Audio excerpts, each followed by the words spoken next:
All right, let's get it. Ladies and gentlemen, welcome to the Bullpen.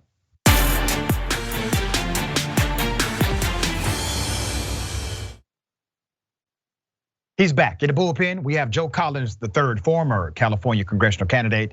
He is a Republican. We don't hold that against him too much. And also radio show host at KABC. Ms. Collins, welcome. Thank you for having me. Good to see you again. Good to be back on the show. Good to have you back. Okay, we're going to talk about Herschel Walker, US Senate candidate. He won the Republican primary. They believe in the guy. He has now obviously faced significant negatives from his own family, from people he was once connected to romantically, and the list goes on and on. This is in addition to his lies. Sir, I do not want to presume what you know or believe about Herschel Walker and his Senate candidacy. So if you would, give me your sentiment and I will then opine. Man, it's a lot going on in Georgia. Seems like Georgia is the exciting place to be when it comes to politics. As far as Herschel Walker, when I first heard that he was running, I was kind of excited, although I never heard him involved politically. But, as time progressed, you listen to his speeches and, it's very mediocre. And then all of this drama come out about his family. And it's extremely off-putting. Now, I'll tell you the one thing I tell you when you first get in politics. You got to get your love locked down and you got to get your family in check. And right now, the thing that's black eye in Herschel Walker's campaign is his son, Christian Walker. I didn't even know personally all the issues that were going on within his family, from the last decade or so until Christian started making these videos blasting his dad. I mean, he's a conservative gay guy. So, you would think he'd be on his dad's side, plus the amount of posts and whatnot. But it seems like there's a lot of trouble in a Herschel Walker's camp. Here's what I don't want to do. I don't want to focus so much on Christian Walker without highlighting the reality of what Herschel Walker did to himself. Herschel Walker is the one who lied about graduating from the University of Georgia. Herschel Walker is the one who lied about graduating top of his class. That's taking valor away from somebody who did graduate top of the class. Herschel Walker is the one who lied about having hundreds of employees in the state of Georgia. It was Herschel Walker who lied about being in the FBI and being a police officer. He did this to himself. And then he failed to actually acknowledge his faults because everybody has them. He decided to double down. He decided to either A, provide an excuse, or B, say it was not him.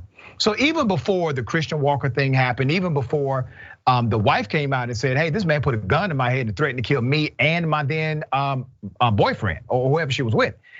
Before that came out, he was a very problematic candidate. The reason why I'm bringing this to your doorstep, dear brother, is because this has become more routine in the Republican Party than anywhere else. Donald Trump lied all the time too. Donald Trump admitted to sexually assaulting women. Donald Trump still got elected president of the United States.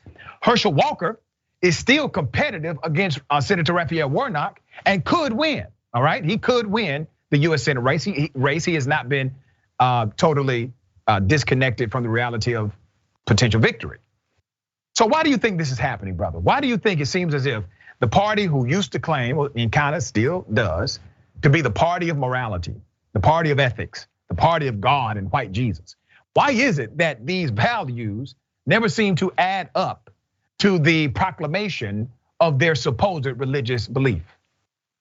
Well, I think a lot of times it comes down to integrity and honesty and courage. When I first ran for office last election cycle, they made sure I fessed up to everything that I did in my past, even when I was in the military and I was on Front Street.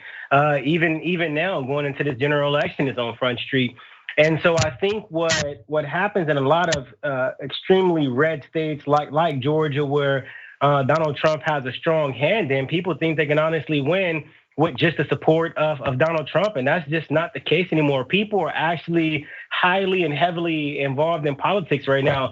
Herschel Walker, I didn't follow his campaign and I still don't. He didn't have to lie about graduating from Georgia. He's one of the best NFL running backs in history, and he could have kept it at that. But I mean, a lot of times people don't have a lot to back that resume up with when they run for office, so they make up a lot of things. But I think right now the public would prefer someone who's honest about their past and who doesn't have a problem with saying, you know what, this is what I did, this is who I am, this is what I've learned from that, and let's keep it moving. But when you lie about something, everybody knows this. You got to continually make up lies until that stuff catch up with you, and that's what's happening right now. You make a great point, and I've often shared this with groups that I've spoken with, those that have committed certain mistakes in their lifetime. I've definitely committed mistakes in mine. When you are dishonest about them, what happens every time you go to a new level in life, you have to now defend that issue. You have to now lie again. And that's because you continue to not admit your own fault or the failures you've encountered. Human beings, all of us are human beings. The journey is riddled with bad decisions. You hope to acknowledge them and overcome them. You said something really interesting, Joe, in the beginning of your commentary, that basically you were excited when Herschel Walker was running. Are you excited now? I can't 100% certain say that I'm excited. I hadn't followed his race. Well, what percentage of excitement still exists, brother? I'm running for office myself, and I'm headed to the general election. So the excitement is damn near none when it comes to his race. I'm more focused on what's going on here in California. Yeah, but you agreed to talk about Herschel Walker on the show. Yeah, absolutely. But I mean, I was looking at the polls, everything that's coming out about Herschel Walker. It doesn't look like he has a really good opportunity to win this race with all of this stuff that's coming out about him. I think one of the best things that Raphael Warnock has going for him right now is he is the incumbent, and people know what they can expect from him. But with Herschel Walker and his past and what's going on right now and his inability to explain it, it shines a huge black eye on what he's going to be able to accomplish once he gets to office. And I think a lot of voters are extremely turned off by that. All right, Mr. Collins, you said that it doesn't look like he has a great chance to win. I personally hope that's true. Let's talk about your race. Do you have a great chance to win? When it comes to my race, we've been in the streets a lot. We've been talking to a lot of voters. We're trying to get down to a lot of issues that they feel is most important to them. And I think right now the economy, the high gas prices and the crime is what a lot of people want solved. And I think that's what we're gonna stay on. Last election cycle, we did a lot of talking about the failures or lack thereof of the person who we're running against or the party we're running against. But right now people want something of substance, and that's what I've been given. So I assume that means no, you don't have a good chance of winning. We got a good chance of winning. However, I mean, we're in a heavy Democrat district. I mean, the registration is below 48%, but the Republican registration is extremely low as well. So it's going to take everybody getting out the vote for their candidate to win. Right now, it's up in the air. I think that we have an extremely good chance of winning. But like I said, California is a blue state. Yeah, and sir, what's your message to the primary residential community there in that district? You're in the 43rd district. I think that's a very high Hispanic population. Am I correct on that? We moved over to the 36th Congressional District after the redistricting. But our message is it's time to clean this crap up. The homelessness, the crime, the high poverty rates, the inflation, the high gas prices, everything. It's time to clean it up. All right, so you're saying you do have a good chance of winning? Yes, absolutely. Now, I always speak to you frankly, brother. You know that. When you were running the first time, I told you weren't going to win. I appreciated the sentiment of your nuance as it relates to conservative politics. You knew I was telling the truth during that interview, that you weren't going to win that race. But my question is, do you think because of the district change, you have a better chance now than you did when you were running against Congresswoman Maxine Waters? I'll be honest. I don't think it was necessarily the district change. I think it was the learning. Last election cycle was my first time running.